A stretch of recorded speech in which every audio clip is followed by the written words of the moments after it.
Wala, Hana. Hindi pa rin talaga sumasagot si Estimos. Nakalutan na siguro sila sa atin. Ngayon pa talaga? Kung kailan meron na tayong maayos na ebidensya?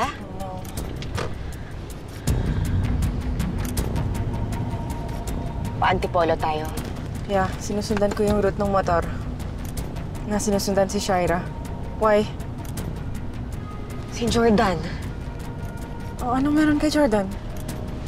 Alam na ni Shaira kung nasan si Jordan. Pupuntahan niya si Jordan. What? Akala ko nasa ibang bansa si Jordan. May viral video na nahagip si Jordan sa likod ng mga nag-aaway. Hana, nandito lang sila ni Junior. What? Pupuntahan ko na dapat siya nung dumating ka. I was going to confront him for the way he left us. Ako siguro dahil sa shock ko, nawala na sa isip ko, hindi ko na naisip na pwedeng makita ni Shaira yung video na yun. Okay, well, lalo natin kailangan makausap yung mga police. Their lives could be in danger. Tatawagan ko ulit.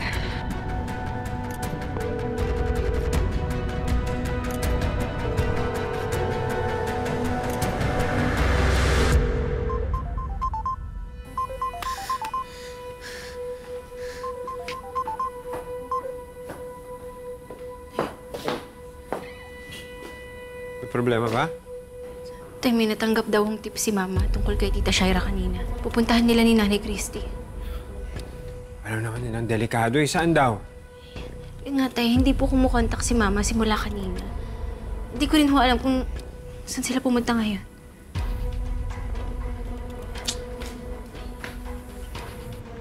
Huwag kayong pakalat-kalat sa area. Baka makatunog yung target natin at pumalpak ang operasyon natin. Kailangan makapasok muna sila sa loob ng hotel para hindi na sila makalabas. Okay, sir.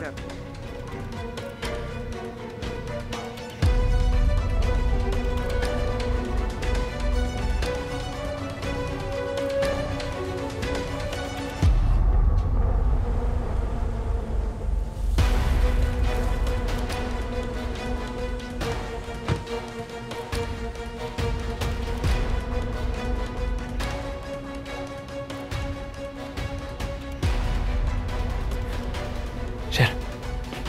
Ayan. Siya yan. Siya yan.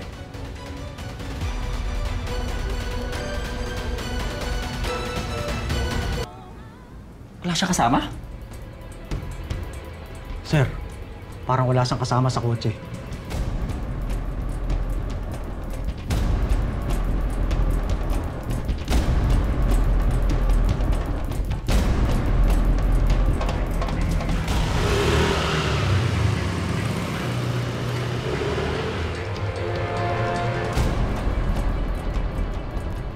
Kaya kung malapit na tayo, huminto yung motor sa harap ng Oracle Resort.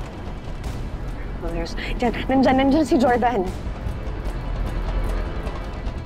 Okay, let's hurry kasi they might be needing our help. Nakita ni Kuago yung viral video ni Jordan sa ni Jordan Jr. at sigurado ako na doon pupunta si Shaira at doon pupunta ang nanay mo pati na si Christy. Tay, huwag na lang ho kayo umalis. Baka naman may mga pulis na nandun. Sila na ho yung bahala kay Tita Shaira. Eh, doon pupunta yung nanay mo. Si Christy. Paano kung maipit sila sa gulo? Tay, sa tingin niyo ho ba gusto kayong makita ni Nanay Christy? Galit na galit ho yun sa inyo. Tay, huwag na kayong pumunta. Anak, alam mo namang hindi ako matatahimik dito eh. Eh, tay, paano pag nakita niyo ho si Tita Shaira na nahihirapan? Baka maawa na naman kayo. Baka tulungan niyo na naman siya. Maniwala ka sa akin, hinding-hindi na ako kakampi kay Shaira. At kahit ikamatay ko pa to, itatama ko lahat ng pagkakamali ko.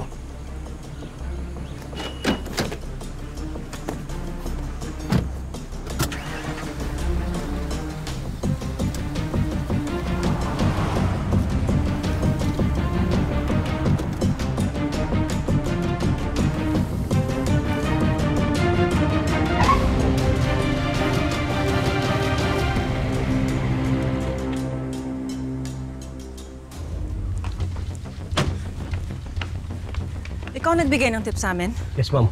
Yan po yung kotse nila. Andun siya sa loob. Ano sila, Jordan? Here, go to this address. They will give you the reward. Salamat. Po. Thank you.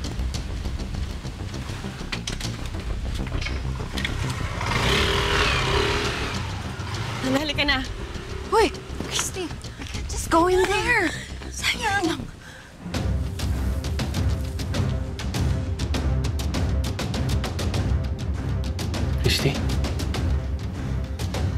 Baka makita siya ni Shaira. Papalpak ang operasyon natin. Sandali. Sandali, baka mapahamak si Christy. Espinosa, sunduin mo yung dalawang babae. Papasukin mo dito. Okay, sir. Halika na, Hana. Wag na muna. Paano kung si Jordan ngayon nandun? Ma'am, pasensya na po pero hindi po kayo pwedeng pumasok dyan. Bakit? Kasi po naka-reserve na po yung resort para sa isang private event. Sir, kasama ko na yung dalawang babae.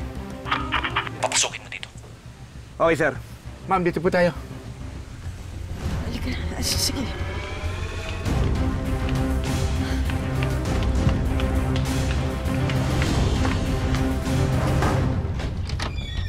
Sir, andito na sila.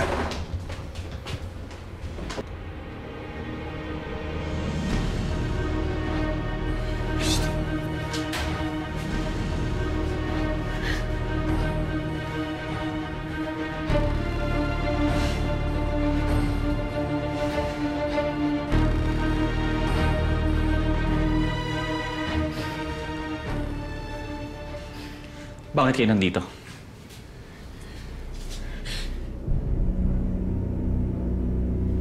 Sir, tawag kami ng tawag sa inyo para sabihin na merong nagbigay sa amin ng tip, pero wala naman po ako sumasagot. May operasyon kami dito. Kailangan mahuli namin si Shaira.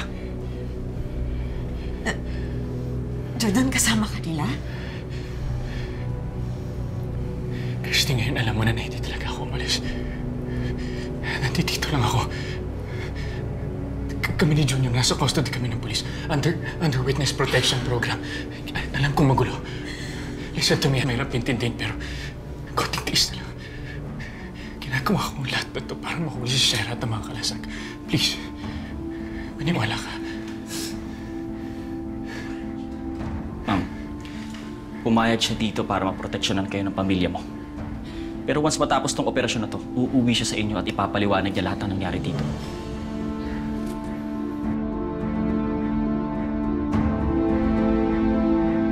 Saan sila?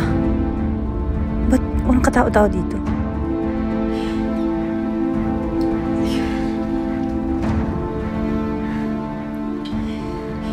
Christy, hirap ako. Hirap ako na wala ako sa tabi mo. Kasi alam ko kailangan mo ako. Please, I'm sorry. I'm sorry. Hindi ko talaga alam yung gagawin nun. I'm sorry. Alam ko ito yung tama eh. I'm really sorry. Please. Mas makakapag-usap kayong dalawa kapag nasa kulungan ni si Shaira. Guys, look. May tinatawagan siya. Baka alam niyang setup to. She knows it's a setup. Dito lang kayo. Sir, teka lang, bakit wala dito si Junior? Nilagay namin siya sa kabilang resort para mas malayo siya dito. Papaunahin ko na si Lorena sa headquarters. Magkita-kita na lang tayo after ng operations. They could stay at my hotel. It's safe there. Sasabihan ko na lang si Eunice. Lorena, get ready to move. Boys,